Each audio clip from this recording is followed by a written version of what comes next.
আসসালামু আলাইকুম, আমি জেসি। আপনাদের সবাইকে ওয়েলকাম জানাচ্ছি আমার চ্যানেলে। আশা করি যে যেখান থেকে দেখছেন সবাই অনেক ভালো আছেন। আমরাও আলহামদুলিল্লাহ ভালো আছি। আজকে 16 দিন বাংলাদেশের। আমরা গতকাল তো একটা অনুষ্ঠান অ্যাটেন্ড করেছিলাম, আমার জালের মেজো জায়ের ছোট ভাইয়ের বিয়ে।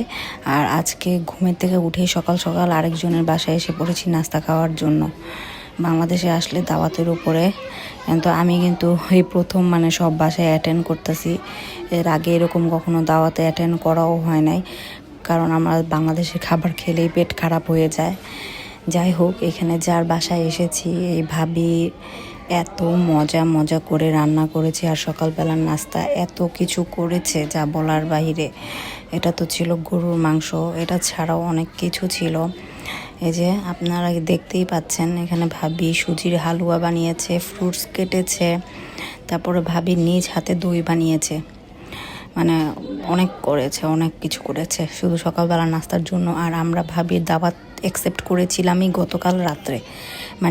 উনি একদিনে ভোরবেলা ঘুম থেকে উঠে কিছু সময়ের মধ্যে এত কিছু করেছে।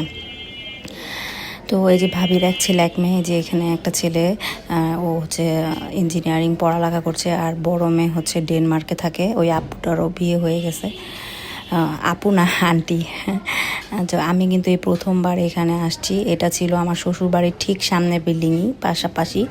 তো ওনার কাছে আসার পর শুনলাম যে আমার শাশুড়িও নাকি এখানে প্রায় আসতো, ওনাদের সাথে ওনাদের ভালো সম্পর্ক ছিল, ওনার শাশুড়ির সাথে আমার শাশুড়ির। তারপরে ওনার হাজব্যান্ডের সাথে আমার বড় ভাসুরের সম্পর্ক, ফ্রেন্ডশিপ। তো এভাবেই ওনাদের নাকি এত ভালো সম্পর্ক। তো এই যে এখানে রাইসা আমরা নাস্তা খেয়েছি, আমরা নাস্তা খাবো, আর ওদের এখানে নাস্তা খেতে দিয়ে বসেছি। ছেলেদেরকে আলাদা, আমরা মেয়েরা আলাদা বসেছি। আর আমি এত ভিডিও করি নাই। আজকে নাস্তা খাওয়ার পরে বাসায় যে আমাদের গেস্ট আসবে, এর জন্য আবার রান্না বান্না করার প্রসেসিং করতে হবে। কিন্তু আমার ননাস আমি যাওয়ার আগেই সব কিছু করে ফেলছে, আমার কিছুই করতে হয় নাই। আমি শুধু কালা ভুনা রান্না করেছিলাম, আর আপু রোস্ট কোরমা এগুলো সব রান্না করেই রেখেছিল। পরে শুনি গেস্ট আসবে না। তারপরে যাই হোক, এর জন্য আমরা বিকালবেলা হচ্ছে সাহাবিকে নিয়ে ডক্টরের কাছে গিয়েছি। ওর টেস্ট ছিল, ব্লাড টেস্ট করায় নিয়ে আসছি। তারপর আস্তে আস্তে বাসায় শুনি আবার রাত্রেবেলা আরেক গেস্ট আসবে।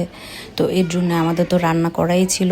তারপর হচ্ছে গেস্টের পরিমাণ যেহেতু বেশি, এরপর হচ্ছে একটু বেশি রান্না করতে হবে। এই জন্য আমার আরেক ননাস রান্না করে পাঠাবে। তো আমাদের তো চিল, আমরা এখনের জন্য লুডো খেলছি, আমাদের কোনো কাজ নাই। এই আর কি আজকের দিনটা ছিল। সবাই ভালো থাকবেন, আশা করি আপনাদের ভালো লাগবে। ও বাই দ্য ওয়ে, আমরা কিন্তু লুডো খেলা আমি আর রাইসা জিতেছি। সবাই ভালো থাকবেন।